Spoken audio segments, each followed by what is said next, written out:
Hey guys, how are you? Happy day to you guys. It is a fabulous, fabulous day. And it also could be a scary day for you if your company closed its doors. What if? What if your company closed its doors? That's what I want to talk to you guys about today. Because oh my gosh, if your company closed its doors, how would that feel? And what would be the rippling effects of that if your company closed its doors? What would that happen to your business? What would happen within your life? Hey Bridget, when you guys are popping in, this is this is a tender subject. This is not a subject that a lot of people talk about, but it is something that happens monthly, yearly. Good to see you, Linda, around the world.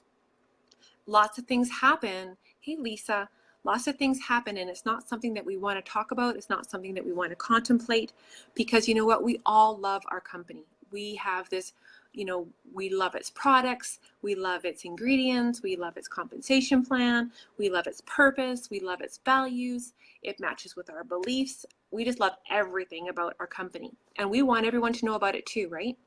So, but the thing is that we don't own our beloved company.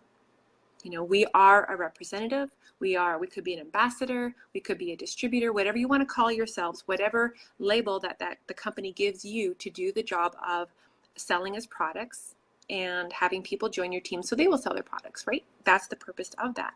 And I've seen this happen. I've seen companies close their doors, or they get sold to another company, or they get merged with another company, or there's legal battles with CEOs behind closed doors that we don't know about, but it impacts us.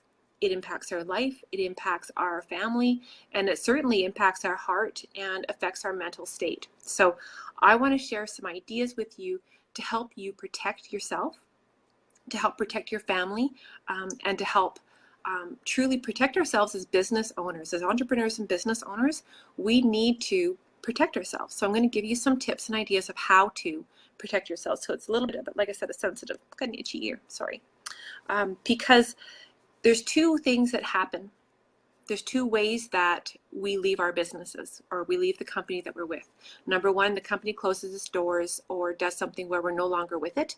But the second one could be where it's something that we have made that internal decision, that mental decision to change companies or leave this company. Maybe they changed its compensation plan. Maybe they went and changed a bunch of the ingredients and you don't like them as much as they did. Maybe they've shifted with the CEO and the management change and it doesn't quite align with your beliefs and values anymore.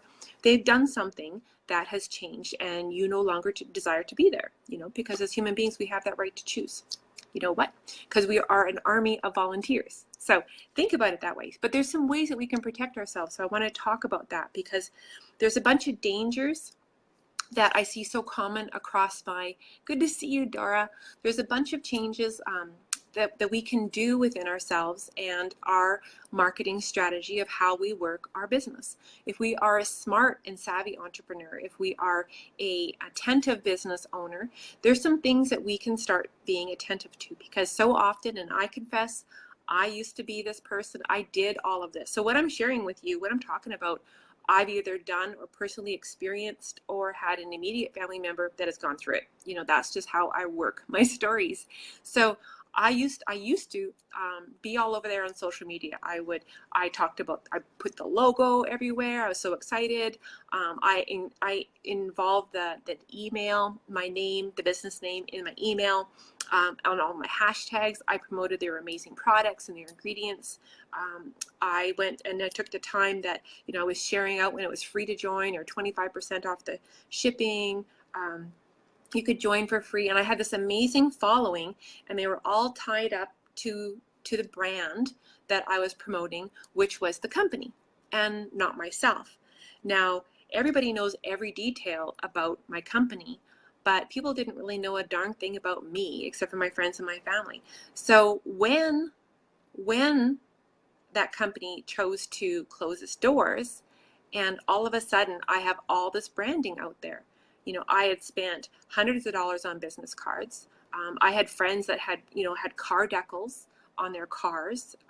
You have ladies that have now, have flyers and posters and everything attached to it when it comes to paper, all with the company name on it, with that, all branded to that company. So if you're thinking about that and you're thinking about that really deeply, and has this happened to you, does any of this make a little bit of sense? Because if the company closes stores, or you then decide and change your mind and you don't want to be with that business, you have all this branding on that company, and it's going to be very difficult for you, and it's going to cost you hundreds, if not thousands of dollars to relabel everything all over again. Wouldn't it have been just a little bit easier just to start with you? It's very, very simple. Hi, Annette. Good to see you. When you guys are popping in, say hi. Say, how's the weather in your neck of the woods? I have a whole bunch of frosty tree pictures I wanted to show you. You girls were asking about my frosted silver sugar dipped trees. I'm going to share them with you.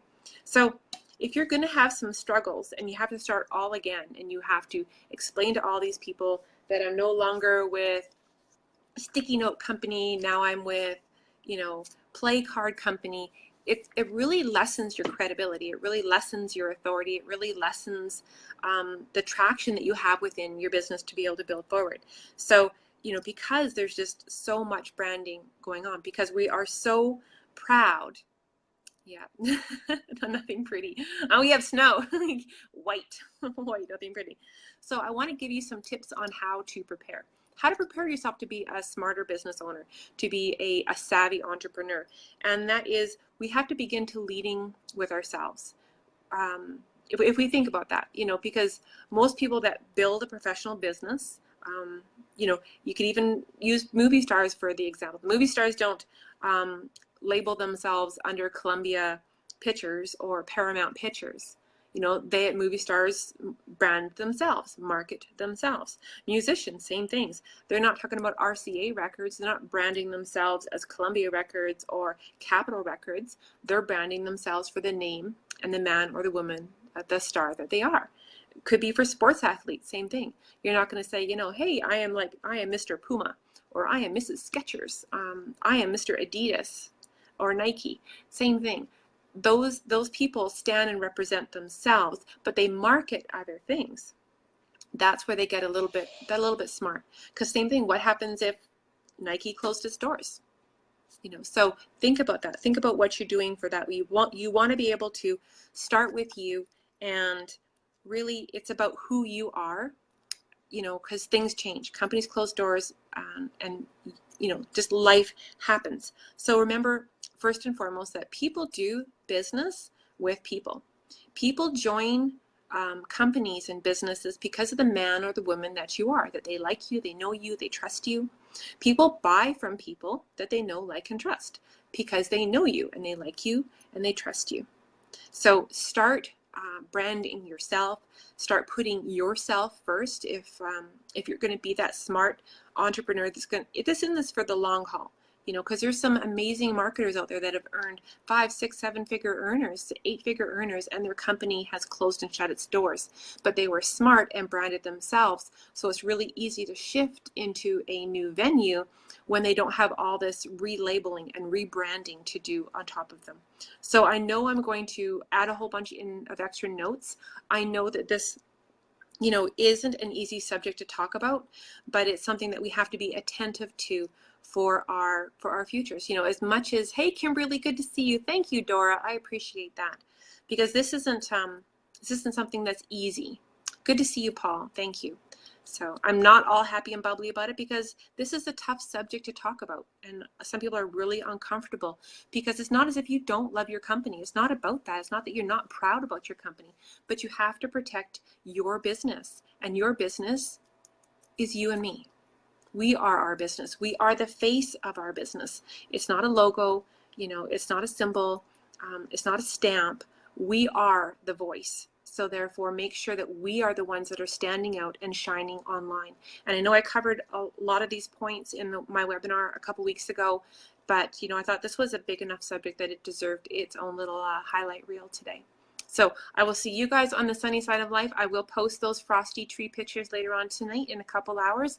I will see you guys tomorrow on the sunny side, and you guys have a fantastic night. Take care, guys. Bye.